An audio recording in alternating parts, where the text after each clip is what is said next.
Corona का graph है कि रुकने का नाम ही नहीं ले रहा। इंडिया का कोरोना मीटर इटली से भी आगे पहुंच गया है। सिर्फ मुंबई नहीं, दिल्ली में भी कोरोना की रफ्तार अब बहुत डराने लगी है। दिल्ली के 24 घंटे का कोरोना मीटर मुंबई को भी क्रॉस कर गया है।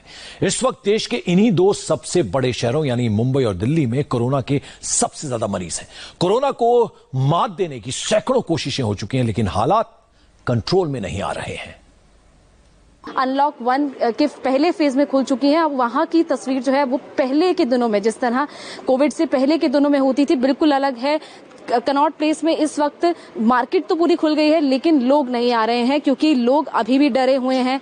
जो लोग बाहर निकल रहे हैं वो पूरा प्रिकॉशंस लिए हुए हैं, मास्क पहने हैं, सैनिटाइजर अपने साथ लिए हुए हैं ताकि किसी भी तरह का संक्रमण का वो खुद शिकार ना हो। देखिए, आमतौर पर कनॉट प्लेस की ऐसी तस्वीर कभी किसी ने नहीं देखी थी। हमेशा यहाँ सुबह से लेकर रात तक चहल पहल रहती थी। इस मार्केट में लोगों की भीड़ रहती थी, लोग यहाँ पर बैठते थे, खाने के लिए आते थे, लेकिन अब तस्वीर ऐसी नहीं है। दिल्ली के कई जिलों में कोरोना केस बढ़ रहे हैं। आईसीएमआर ने गाइडलाइंस दी थी कि अब एसिम्प्टोमेटिक यानी जिनमें लक्षण नहीं दिखेंगे उन लोगों की टेस्टिंग नहीं होगी। सिर्फ उन्हीं मरीजों का टेस्ट होगा जिनमें कोविड-19 के लक्षण पाए जाएंगे। इस गाइडलाइंस को दिल्ली सरकार ने भी स्वीकार किया है और अब दिल्ली में एसिम्प्टोमेटिक लोगों की टेस्टिंग नहीं होगी। जब कम टेस्टिंग होगी तो जाहिर है कोरोना केस भी कम हो सकते हैं। दिल्ली में प्रति 10 लाख आबादी पर टेस्टिंग की औसत संख्या 2018 है। उत्तर पूर्वी दिल्ली में ये एवरेज 517 और दक्षिण पूर्वी दिल्ली में 506 है। हालांकि अब भी दिल्ली के कई इलाके संवेदनशील बने हुए हैं। प्रीतमपुरा के तरुण एन्क्लेव में एक खबर फैली। पता लगा कि यहाँ के 1000 लोग कोरोना पॉजिटिव हैं। इंडिया टीवी की टीम जब वहाँ पहुंची तो यह खबर पूरी तरह से गलत नहीं निकली। तरुण एन्क्लेव में 1000 तो नहीं, लेकिन 40 लोग संक्रमित मिले।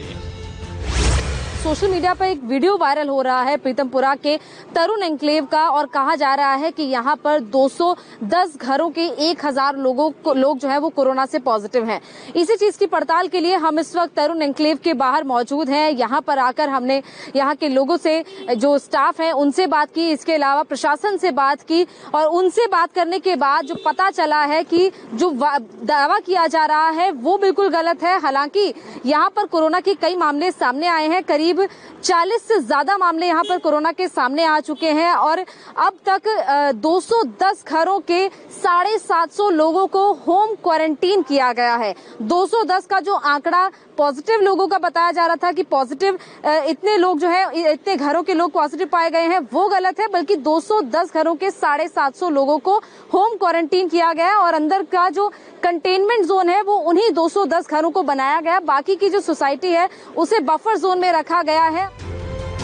आपने राजधानी दिल्ली का कोरोना कार्ड देखा, लेकिन आर्थिक राजधानी मुंबई की हालत तो और भी खराब है। मुंबई में जैसे जैसे कोरोना आउटब्रेक हो रहा है वैसे वैसे अस्पतालों की हालत भी बद से बदतर होती जा रही है।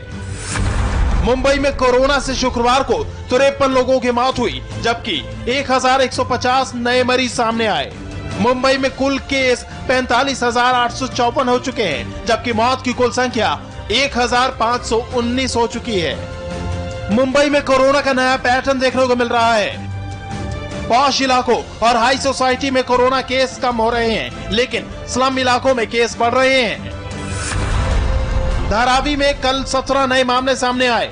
यहाँ 1889 लोग कोरोना की चपेट में हैं। बीएमसी का कहना है कि झुग्गी बस्तियों में संक्रमण बढ़ने की 2 बड़ी वजह हैं। पहला, यहाँ पर सामाजिक दूरी का पालन न होना। यहाँ के एक 8 बाय 10 के कमरे में 10 से 12 लोग रहते हैं। ऐसे में ये लोग अक्सर सुबह शाम अपने घरों से बाहर निकलते हैं। यहाँ पर आप कभी भी आइए, यहाँ के गलियों में, बाजारों में अभी भी लोग जो है बड़ी संख्या में आपको नजर आ जाएंगे। इसके अलावा सार्वजनिक शौचालयों का इस्तेमाल करना भी यहाँ पर संक्रमण बढ़ने की एक और बड़ी वजह है। मुंबई में हालत खराब है, लेकिन फिर भी कुछ लोग मनमानी कर रहे हैं। मुंबई में मरीजों को अस्पताल लेकर जाने वाली एम्बुलेंस के नाम पर लूट मची हुई है। कुर्ला में एक कोरोना पॉजिटिव महिला से एक एम्बुलेंस वाले ने महज 300 मीटर की दूरी पर एक अस्पताल में शिफ्ट करने के लिए 8,000 रुपए की मांग की। इस ज्यादती को मरीज के एक रिश्तेदार ने अपने मोबाइल में कैद कर लिया। ये पिंटू भाई है, मेरी भाभी हबीब हॉस्पिटल में एडमिट थी और हबीब से कोविड पॉजिटिव हो गए वो हबीब हॉस्पिटल में, वहाँ से उनको फौजिया हॉस्पिटल में शिफ्ट करना था। ये देख सकते हैं आप, सामने हबीब हॉस्पिटल है, 200-300 मीटर की दूरी है। वहाँ से मेरी भाभी को फौजिया हॉस्पिटल लाना था, कोई एम्बुलेंस नहीं मिल रही थी, तो ये भाई को हम लोगों ने कांटेक्ट किए, जस्ट डायल से नंबर लेके ये अपनी एम्बुलेंस लेके आए। ये अभी हबीब हॉस्पिटल से फौजिया हॉस्पिटल लाने का कुर्ला में, सामने ये 200 मीटर की दूरी है, 8,000 रुपया चार्ज किए। तो वही हम लोग इनको कह रहे हैं हमको पक्का बिल दो, हम 8,000 रुपया देंगे। वीडियो शूट करने वाले अफजल मंसूरी ने बताया कि उन्होंने ही एम्बुलेंस को फोन किया था, लेकिन एम्बुलेंस ओनर की तरफ से पहले 10,000 रुपए मांगे गए, लेकिन बात 8,000 रुपए में फाइनल हुई। उसको एम्बुलेंस वाले को ये सोचना चाहिए कि लॉकडाउन का टाइम है, सबकी रोजी रोटी बंद पड़ी है, लेकिन उसकी रोजी रोटी चल रही है, तो उसको ये सोचना चाहिए कि भाई 1,000-1,500 रुपए जो नॉमिनल चार्जेस होता है कि वो कमाएगा, तो भी उसमें उसको 1,000 रुपया बच रहा है। वो दिन भर की 10 ट्रिप भी मारेगा तो उसको 10,000 रुपए बच रहे हैं, लेकिन अगर एक पेशेंट से 8,000 रुपया लेगा तो लाख रुपया दिन का कमा रहा है वो। पब्लिक कहाँ से पैसा लाके देगी? पब्लिक क्या खाने के लिए पैसे नहीं है इस वक्त। इस वीडियो के वायरल होने के बाद प्रशासन ने पुलिस कार्रवाई का भरोसा दिलाया है, लेकिन सवाल यह है कि इस कार्रवाई के होने तक क्या कोरोना काल में एम्बुलेंस की लूट नहीं होगी? भारत में कोरोना की जो रफ्तार है वो इटली और अमेरिका में महामारी वाली रफ्तार से कम नहीं है, लेकिन इटली के लिए राहत की बात यह है कि वहां अब कोरोना की रफ्तार अंडर कंट्रोल है, लेकिन अपने देश में तो ऐसा लग रहा है जैसे कोरोना का विस्फोट हो गया है। ऐसे में सवाल यह है कि क्या दिल्ली में कोरोना का हाल इटली के लोम्बार्डी जैसा होगा, और क्या मुंबई न्यूयॉर्क की राह पर चल पड़ी है? दिल्ली से गोनिका अरोड़ा के साथ दिनेश मौर्य, इंडिया टीवी, मुंबई।